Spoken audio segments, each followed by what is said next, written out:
Next question हमारा है NEET 2026 से। क्वेश्चन को ध्यान से देखें। In a qualitative analysis Bi3+ is detected by appearance of precipitate of BiOOH. Calculate pH when the following equilibrium exists at 298 Kelvin. तो ये जो इक्विलिब्रियम है उस इक्विलिब्रियम के अंदर हमारा Bi3+ जो हमारा डिटेक्ट हो रहा है, कैसे डिटेक्ट हो रहा है? तो appearance of precipitate of BiOOH। ये जो BiOH का जो प्रेसिपिटेट बन रहा है उससे हमारा यहाँ पर Bi3+ है वो क्या होता है? डिटेक्ट होता है। तो ये जो इक्विलिब्रियम आपके सामने है उस इक्विलिब्रियम की सहायता से हमें क्या करना है? Calculate pH when the following equilibrium, मतलब इस इक्विलिब्रियम से हमें pH का क्या करना है? कैलकुलेशन करना है। और आपको उसके लिए क्या दिया गया है? तो ये जो इक्विलिब्रियम है उस इक्विलिब्रियम का हमारा इक्विलिब्रियम कांस्टेंट है ना, k की वैल्यू आपको दी है और गिवन log 2 है ना, log 2 की वैल्यू आपको दी है, कितनी है? 0.3010।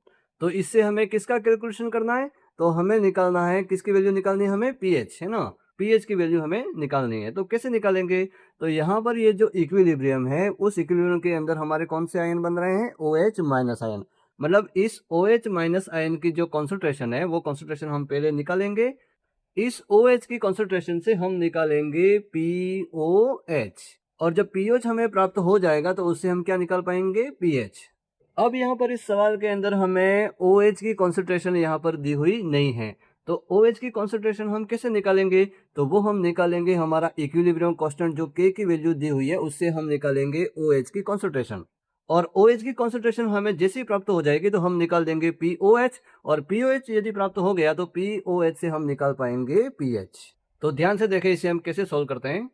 तो यहाँ पर जो इक्विलिब्रियम हमारा है, ये जो इक्विलिब्रियम है उस इक्विलिब्रियम के अंदर हम सबसे पहले हमें क्या करना है? OH- जो आयन्स हैं उनकी कॉन्सेंट्रेशन हमें निकालनी है।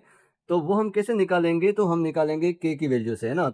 तो यहाँ पर K की वैल्यू हम किस प्रकार से निकालते हैं? तो जो इक्विलिब्रियम जो कांस्टेंट होता है उसकी वैल्यू हमारी बराबर होती है, ऊपर तो आते हैं हमारे प्रोडक्ट हमारे कौन कौन है? BiO+, और उसके साथ दूसरा प्रोडक्ट हमारा है OH-, और नीचे हम लिखते हैं रिएक्टेंट हमारा है BiOOH। तो यहाँ पर जो BiOH जो है वो हमारा सॉलिड के फॉर्म है ना, सॉलिड के फॉर्म में जो उसके जो एक्टिव मास की जो वैल्यू होती है वो कितनी होती है? 1 होती है। मतलब ये पूरा यहाँ से हट जाएगा। तो यहाँ पर जो K की वैल्यू होगी वो K की वैल्यू हमारी BiO+, ये BiO+ और ये OH-, दोनों की कॉन्सेंट्रेशन की मल्टीप्लीकेशन के क्या होगी? इक्वल प्राप्त होगी। तो यहाँ पर K का फॉर्मूला हमें इस प्रकार से प्राप्त होता है। अब यहाँ पर हमें ये ध्यान रखना है कि यहाँ पर BiO+ और OH- हमारे समान अनुपात में, दोनों का जो रेशियो है वो क्या है? इक्वल है। तो इसलिए हम ये मान सकते हैं, क्या मान सकते हैं? कि BiO+ इज इक्वल OH-। दोनों को हम सेम मान लेते हैं ना, दोनों की जो कॉन्सेंट्रेशन है वो हम उसको इक्वल मान लेते हैं। तो दोनों को हम क्या मान लेते हैं? दोनों की कॉन्सेंट्रेशन S मान लेते हैं। तो ये हमारा हो जाएगा K बराबर क्या हो जाएगा? S²। तो यहाँ पर K की वैल्यू हमें दी हुई है सवाल के अंदर। K की वैल्यू हमारे कितने दी है? 4 × 10⁻⁻10 इज इक्वल, यहाँ पर ये हमें किसकी निकालनी है? OH की निकालनी है। तो S की जगह हम क्या लिख सकते हैं? OH- का की पावर क्या आएगी? स्क्वायर, क्योंकि दोनों की कॉन्सेंट्रेशन को क्या मान लिया हमने? सेम मान लिया, इसलिए ये हो जाएगा OH- का स्क्वायर। तो जब इसको सॉल्व करेंगे तो OH आयन की जो कॉन्सेंट्रेशन हमें प्राप्त होगी, कितनी प्राप्त हुई हमारी? 2 × 10⁻⁵ मोलर। तो अब यहाँ पर OH- आयन की कॉन्सेंट्रेशन तो हमें प्राप्त हो गई ये। तो इस OH- आयन की कॉन्सेंट्रेशन से हम निकालेंगे, क्या निकालेंगे? POH।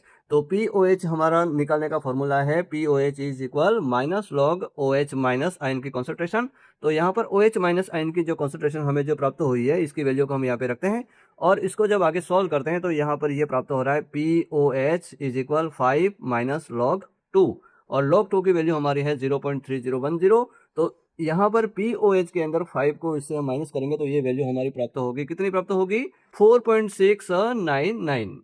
तो ये तो हमारा प्राप्त हो गया POH। तो इस POH की वैल्यू से हम किसकी वैल्यू निकालेंगे? हम pH की वैल्यू। pH की वैल्यू कैसे निकालेंगे? तो हम जानते हैं कि हमारे 298 केल्विन पर pH प्लस POH दोनों की वैल्यू को ऐड करते हैं तो हमारा कितना प्राप्त होता है? 14 प्राप्त होता है। इसका मतलब ये हुआ कि pH plus POH is equal 14। तो यहाँ पर POH की वैल्यू हमें प्राप्त हो गई है 4.699। तो यहाँ पर pH की जो वैल्यू हो जाएगी, pH की वैल्यू किसकी हो जाएगी? तो pH इज इक्वल यहाँ हो जाएगा हमारा 4.699 इज इक्वल 14। तो ये 4.699 को है उसको यहाँ पर ट्रांसफर कर देंगे, तो ये 14 में से इसको 4.699 को हम माइनस करेंगे तो हमारी जो वैल्यू प्राप्त होगी वो वैल्यू हमारी कितनी प्राप्त होगी? वो वैल्यू हमारी पीएच की प्राप्त हो रही है 9.301। तो यहाँ पर जो इस पीएच की जो वैल्यू हमें प्राप्त हुई, कितनी प्राप्त हुई हमारी 9.301। तो ऑप्शन नंबर 4 हो जाएगा इस क्वेश्चन का सही आंसर। ओके।